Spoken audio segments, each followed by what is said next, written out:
महाराज कृष्णदेवराय को तेनालीराम से बेढंगे सवाल पूछने में बड़ा ही आनंद आता था। वे हमेशा ऐसे सवाल पूछते जिसका जवाब देना हर किसी को नामुमकिन सा लगता, लेकिन तेनालीराम भी हार मानने वाला नहीं था। वो भी महाराज को ऐसा जवाब देता कि उन्हें कुछ समझ ही नहीं आ पाता था कि वो आगे क्या पूछे। एक बार महाराज ने तेनालीराम से पूछा, क्या तुम अपने राज्य के कौवों की संख्या बता सकते हो? तेनालीराम ने कहा, जी महाराज, बिल्कुल बता सकता हूँ। कौवों की बिल्कुल सही संख्या बतानी है, ये नहीं है कि अंदाजा लगाकर कुछ भी बता दो। जी महाराज, मैं कौवों की बिल्कुल सही संख्या ही बताऊंगा, आप विश्वास रखें। तेनालीराम ने कहा, महाराज बोले, अगर तुमने गलत जवाब दिया तो तुम्हें मृत्युदंड दिया जाएगा। तेनालीराम ने साहस के साथ कहा, महाराज, मुझे आपका हुक्म स्वीकार है। तेनालीराम के विरोधी मन ही मन खुश होने लगे। उन्होंने सोचा, आज तो तेनालीराम बुरी तरह से फंस चुका है। भला कौवों की गिनती कैसे की जा सकती है? तभी महाराज ने तेनालीराम से अपने सवाल का उत्तर मांगा। तेनालीराम बोला, महाराज,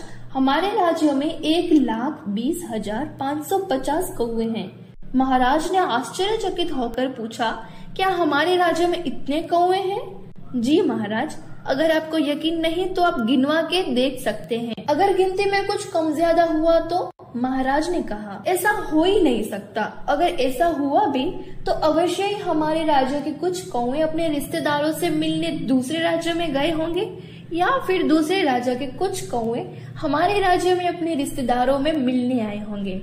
इस स्थिति में तो कौवों की संख्या कम ज्यादा हो सकती है, वरना तो नहीं। तेनालीराम का उत्तर सुनकर महाराज निरुत्तर हो गए। तेनालीराम के विरोधी बेचारे हाथ मलते रह गए, क्योंकि तेनालीराम ने उनकी खुशी पर पानी जो फेर दिया था।